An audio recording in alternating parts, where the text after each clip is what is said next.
सीताराम दोस्तों, आप देख रहे हैं यथार्थ मीडिया।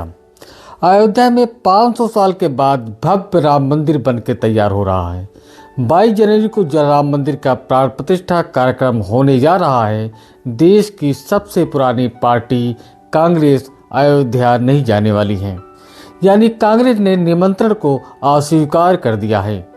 कांग्रेस ने इसे बीजेपी का इवेंट बताकर राजनीति से प्रेरित कहा है।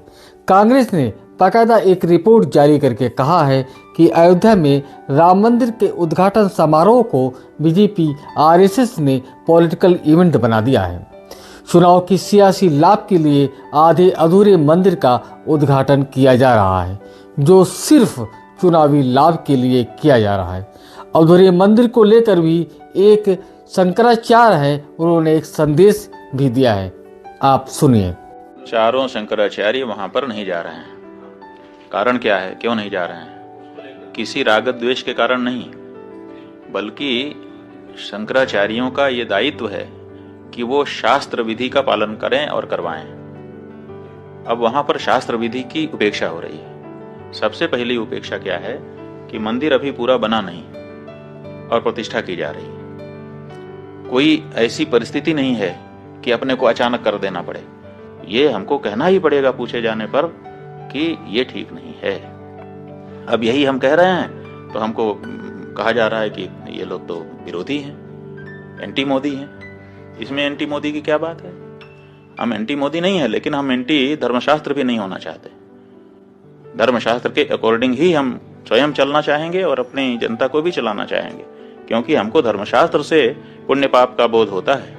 राम है ये किसने हमको बताया? हमारे धर्मशास्त्र। इन शंकराचार्य को सुनने के बाद कांग्रेस और विपक्षी पार्टियों को काफी हद तक समर्थन प्राप्त हो चुका है, लेकिन फिर भी सभी के मन में एक सवाल है कि रामलला के प्राण प्रतिष्ठा के कार्यक्रम में शामिल न होने से कांग्रेस को क्या नुकसान होगा। बीजेपी की चुनावी चक्रव्यूह से कांग्रेस बच गई है या फंस गई है? अब इस सवाल का जवाब तभी मिल सकता है जब कांग्रेस के धर्म संकट को ठीक तरह से समझा जाए। कांग्रेस के लिए यह फैसला लेना आसान नहीं था, क्योंकि लोकसभा चुनाव सिर पर है और राम मंदिर मुद्दे के इर्द गिर्द 2024 का सियासी एजेंडा सेट किया जा रहा है। ऐसे में कांग्रेस के लिए असमंजस की स्थिति बनी हुई थी कि अयोध्या कार्यक्रम में सोनिया खड़गे को शिरकत करना चाहिए कि नहीं। जब कांग्रेस नेता सोनिया गांधी को राम मंदिर प्राण प्रतिष्ठा कार्यक्रम का न्योता मिला था, तो पार्टी की तरफ से खुलकर कोई बयान नहीं दिया गया। ऐसा भी नहीं था कि तुरंत हामी भर दी गई हो। लगातार हो रही उस देरी ने तब बता दिया था कि देश की सबसे पुरानी पार्टी मुश्किल में है। उसकी मुश्किल ये थी कि अगर वो राम मंदिर कार्यक्रम में गई तो सीधे सीधे बीजेपी को फायदा दे रही है, पीएम मोदी को चमकने का एक और मौका दे रही है। अयोध्या में बन रहे राम मंदिर का क्रेडिट लेने के लिए बीजेपी किसी तरह कोई कोर कसर नहीं छोड़ रही है। बीजेपी संघ से जुड़े नेता घर घर जाकर रामलला के प्राण प्रतिष्ठा कार्यक्रम के लिए अच्छा चावल बांट रहे हैं। पीएम मोदी कह चुके हैं कि 22 जनवरी को दिवाली मनाई जाए, यानी हर घर दिए जलाए जाएं। इसके अलावा बीजेपी ने प्लान बनाया है कि देश के सभी लोकसभा क्षेत्र से लोगों को 22 जनवरी के बाद अयोध्या में रामलला के दर्शन कराए जाए, जिसके लिए बाकायदा ट्रेन और बसें तक बुक कर ली गई हैं। बीजेपी अध्यक्ष जेपी नड्डा राम मंदिर को लेकर पार्टी नेताओं की 3 बड़ी बैठकें कर चुके हैं और राममय माहौल बनाने की रणनीति है। इस तरह से समझा जा सकता है कि बीजेपी ने राम मंदिर को लेकर किस तरह से माहौल को अभी से बनाना शुरू कर दिया है। ऐसे में कांग्रेस का राम मंदिर उद्घाटन में शिरकत नहीं करने का फैसला सियासी तौर पर घातक हो सकता है। लोकसभा चुनाव की सियासी तपिश के बीच राम मंदिर का उद्घाटन का निमंत्रण ठुकरा कर क्या कांग्रेस ने सियासी जोखिम उठा लिया है? कांग्रेस के लिए मुश्किल यह थी कि यदि वह राम मंदिर के कार्यक्रम में जाने का फैसला करती तो पार्टी की धर्मनिरपेक्ष छवि पर सवाल उठना लाजिमी था और यदि नहीं जाने का फैसला करती तो बीजेपी कांग्रेस को हिंदू विरोधी पार्टी के तौर पर प्रचारित करती। कांग्रेस ने अपने खुद की धर्मनिरपेक्ष छवि को बचाए रखने के लिए यह फैसला लिया है, लेकिन अब लोकसभा चुनाव की तपिश के बीच बीजेपी ने कांग्रेस को हिंदू विरोधी के तौर पर नैरेटिव गढ़ना भी शुरू कर दिया है ताकि बहुसंख्यक वोटों को एकजुट रखा जा सके। केंद्रीय मंत्री अनुराग ठाकुर ने कहा कि कांग्रेस का स्वभाव और चरित्र और उसका चेहरा कभी नहीं बदल सकता।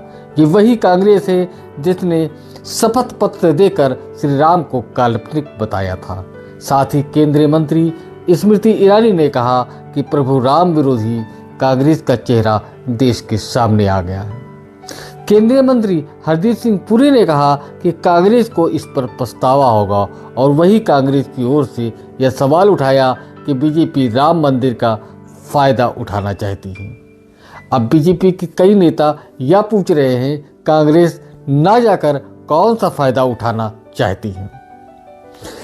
बीजेपी के जैसे बयान सामने आ रहे हैं उससे एक बात तो क्लियर है कि चुनाव में बीजेपी कांग्रेस को राम विरोधी और हिंदू विरोधी के तौर पर प्रचारित करेगी और इसका जवाब कांग्रेस को देना मुश्किल होगा।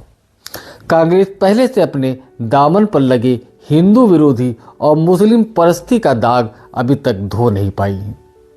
ऐसे में रामलला के प्रतिष्ठा में न जाकर एक बार फिर से बीजेपी के हाथों में मौका दिया है। बीजेपी यही चाहती भी थी जिसके चलते निमंत्रण दिया गया। निमंत्रण मिलने के बाद से कांग्रेस वाफो की स्थिति में थी कि क्या किया जाए। राम मंदिर का मुद्दा कभी कांग्रेस का नहीं था। यह मुद्दा शुरू से बीजेपी का था और मंदिर निर्माण के साथ ही इसका श्रेय पीएम मोदी को दिया जा रहा है। कांग्रेस नेताओं ने राम मंदिर कार्यक्रम में भाग लेने के काफी गोड़ा भाग पर काम किया। इसमें यह बात सामने निकल कर आई कि एक फैसले से पार्टी को केरल में झटका लग सकता है और उसके लोकसभा सदस्यों की संख्या में गिरावट आ सकती है। इसके अलावा पार्टी को कर्नाटक और तेलंगाना में भी नुकसान की संभावना दिख रही थी, जहां कांग्रेस को अच्छे प्रदर्शन की उम्मीद है। कांग्रेस नेताओं ने तर्क दिया कि बीजेपी और मोदी आरएसएस शो में पार्टी नेताओं की मौजूदगी से मध्य प्रदेश, राजस्थान, छत्तीसगढ़ और अन्य उत्तरी और पश्चिमी तथा अन्य मध्य राज्यों में पार्टी कोई खास फायदा नहीं होगा, जहां बीजेपी और कांग्रेस के बीच में सीधी लड़ाई है। और वही कांग्रेस ने यह भी देखा कि इंडिया गठबंधन के सहयोगी दल अयोध्या जाने से इनकार कर चुके हैं। ऐसे में कांग्रेस ने स्टैंड लिया कि वो अब शरीक नहीं होगी। अयोध्या के कार्यक्रम को बीजेपी ने राजनीतिक आयोजन बना दिया है और एक राजनीतिक आयोजन में न जाने से हिंदू विरोधी नहीं बन जाएंगे। इस बात को कांग्रेस समझ रही है, लेकिन उसे पता है कि अयोध्या में जाने से कोई बहुत बड़ा सियासी लाभ नहीं मिलने वाला है, क्योंकि पूरा कार्यक्रम बीजेपी ने हाईजैक कर रखा है। लोकसभा चुनाव से पहले कांग्रेस के लिए स्टैंड लेना था और उसके सामने बीच का रास्ता नहीं था। कांग्रेस को बहुत ज़्यादा फर्क वोट बैंक पर भी नहीं पड़ेगा। अयोध्या न जाने का जो स्टैंड लिया है उससे बहुत ज़्यादा उसके वोट बैंक पर फर्क नहीं पड़ने वाला है। रामलला के प्राण प्रतिष्ठा का कार्यक्रम के जरिए बीजेपी अपने कार्यकर्ताओं को चार्ज करना चाहती है। राम मंदिर के मुद्दे से अब किसी भी नए वोट बैंक पर कोई भी असर पड़ने की संभावना नहीं दिख रही है। ऐसे में कांग्रेस ने सारे नफा नुकसान को देखकर अपनी धर्मनिरपेक्ष वाली वैचारिक छवि के साथ खड़ी रहने का फैसला किया है, जो काबिले तारीफ है।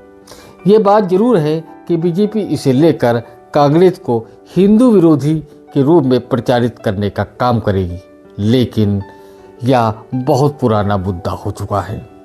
कार्यक्रम में शामिल होने से इनकार के बाद आम चुनाव से पहले कांग्रेस और बीजेपी के बीच वाद विवाद बढ़ेगा। बीजेपी परंपरागत रूप से कांग्रेस पर अल्पसंख्यक भावनाओं के अनुरूप काम करने का आरोप लगाएगी, लेकिन उससे कोई बहुत बड़ा फर्क नहीं पड़ने वाला है। बीजेपी अब कांग्रेस को राम विरोधी और हिंदू विरोधी के रूप में प्रचारित करेगी, लेकिन कांग्रेस इससे काफी पहले से जूझ रही है। बीजेपी के हिंदुत्व के सामने कांग्रेस ने सॉफ्ट हिंदुत्व का दांव आजमाया था, लेकिन सफल नहीं रहे। राहुल गांधी से लेकर प्रियंका गांधी तक मंदिर में जाकर दर्शन किए। हाल ही विधानसभा चुनाव में कमलनाथ से लेकर भूपेश बघेल तक सॉफ्ट हिंदुत्व की राह पर चले, लेकिन मतदाताओं ने बुरी तरह ठुकरा दिया।